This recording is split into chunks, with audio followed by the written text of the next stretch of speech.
So hello guys, very charge welcome to all in this new video of my YouTube channel. आज हम लोग इस video में coordinate geometry page number 317 का example 3 बनाने वाले हैं। आर.एस. अग्रवाल का यह क्वेश्चन रिपीटेड टर्म है, इसलिए हम इस क्वेश्चन को बनाएंगे क्योंकि बोर्ड में जो क्वेश्चन आया होता है उसी क्वेश्चन का आने का चांसेस ज्यादा होता है। तो क्वेश्चन क्या करा, find the coordinate of the point trisection of the line segment joining A and B. सबसे पहले एक बात आप समझिए कि एक पॉइंट ए है, एक पॉइंट बी है, ये दोनों साथ में ज्वाइन हो रहे हैं। बी का कोऑर्डिनेट है 4-3 एंड ए का है -5.6। और ट्राइसेक्शन मतलब क्या होता है? ट्राइसेक्शन मतलब होता है किसी भी पॉइंट को एटलीस्ट 3 पार्ट में डिवाइड करना। तो चलिए हम लोग एक ठो पॉइंट को लेट कर लेते हैं P और एक ठो पॉइंट को लेट कर लेते हैं Q। तो P और Q तो 1 2 3 पार्ट में डिवाइड हो गया। ट्राइसेक्शन मतलब क्या? Dividing any line in 3 parts. Okay, so चलिए, let the trisection point P and Q and let the points। सबसे पहले A is equal to x1 and y1 ले लेते हैं, B is equal to y2 and y2 ले लेते हैं, P is equal to Q is equal to ले लेते हैं x3 एंड y3। अब देखिए, एक ठो ले लेते हैं एंड हम लोग B इज इक्वल टू ले लेते हैं x4 and x4 and y4। अब देखिए, मैं एक ठो बात बताता हूँ। अगर 3 पार्ट में डाइवर्ट हो रहा है, अगर 3 पार्ट में डाइवर्ट हो रहा है, मतलब भेन ट्राइसेक्शन अकर, जब ट्राइसेक्शन होगा तो AP इज इक्वल टू 1 होगा, PQ इज इक्वल टू 1 होगा and QB is equal to भी 1 होगा। अब देखिए, हमें पहले पॉइंट P को निकालना चाहिए।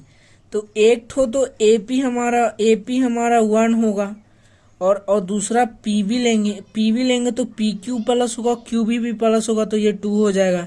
यानी AP बाई PB का रेशियो हो जाएगा 1/2। हो जाएगा कि नहीं हो जाएगा?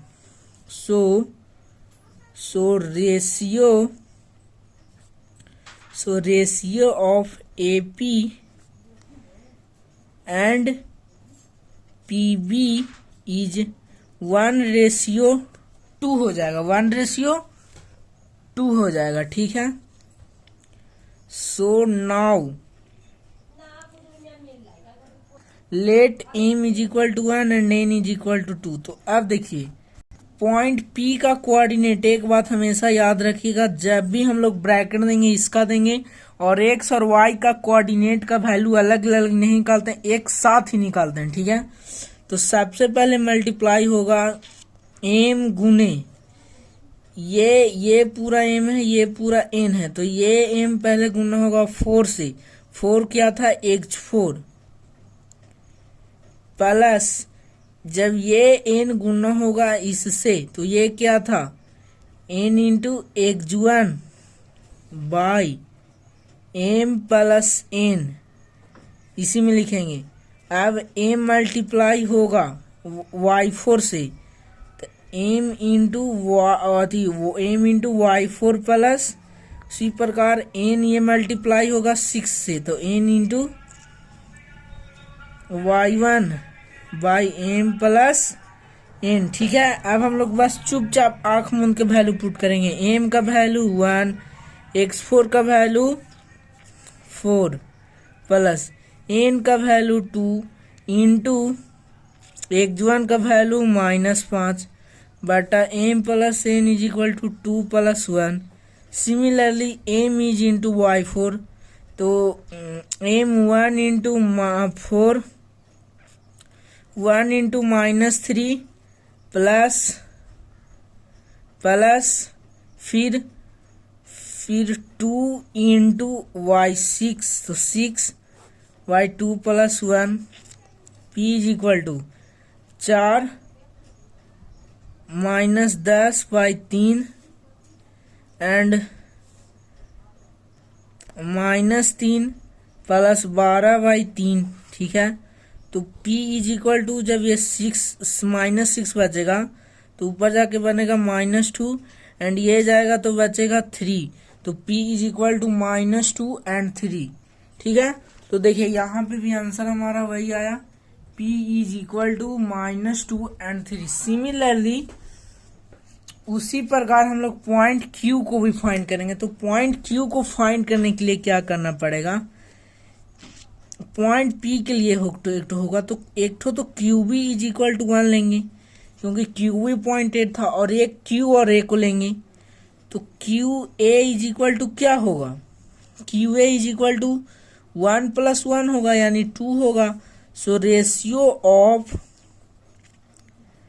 रेशियो तो QB by QA is equal to 1/2 हो जाएगा, 1/2 हो जाएगा। ठीक है, 1/2 हो जाएगा। सो रेशियो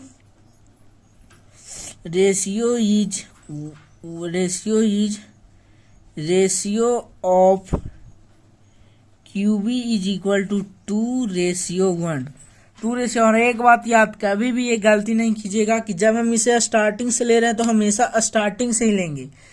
जब हम इसे स्टार्टिंग से लेट किए हैं तो स्टार्टिंग से ही लेट करेंगे, इसको आगे पीछे नहीं करेंगे। आगे पीछे कीजिएगा आपका गलती हो जाएगा। ठीक है, तो let m is equal to 2 ले लेते हैं, n is equal to 2। Similarly q का भी वैल्यू उसी प्रकार निकालेंगे, m वैल्यू उसी प्रकार मल्टीप्लाई होगा। m इसका वैल्यू 4 तो उसी प्रकार वैल्यू मल्टीप्लाई होगा x4 by m plus n। I think उसी प्रकार हम लोग इसमें भी मल्टीप्लाई करेंगे, m into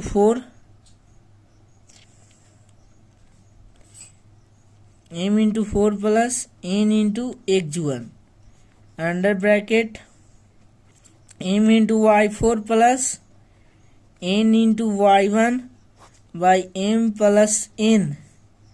q is equal to m का वैल्यू अब भी 2 है हमारा और इसका 4 है, फिर इसका 1 है तब फिर -5 है, ये 3 रहेगा। m इज इक्वल टू हमारा 2 है, y4 इज इक्वल टू 6 है, n इज इक्वल टू 1 है and y1 is equal to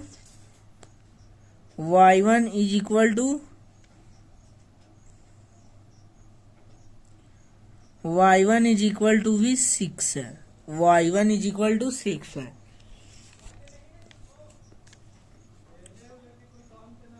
y4 is equal to -3 है। ठीक है, बटा 3।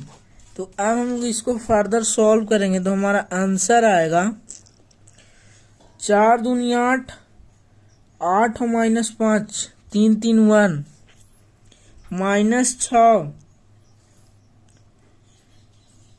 3 -3 दूनी -6 और -6 दूनी -12।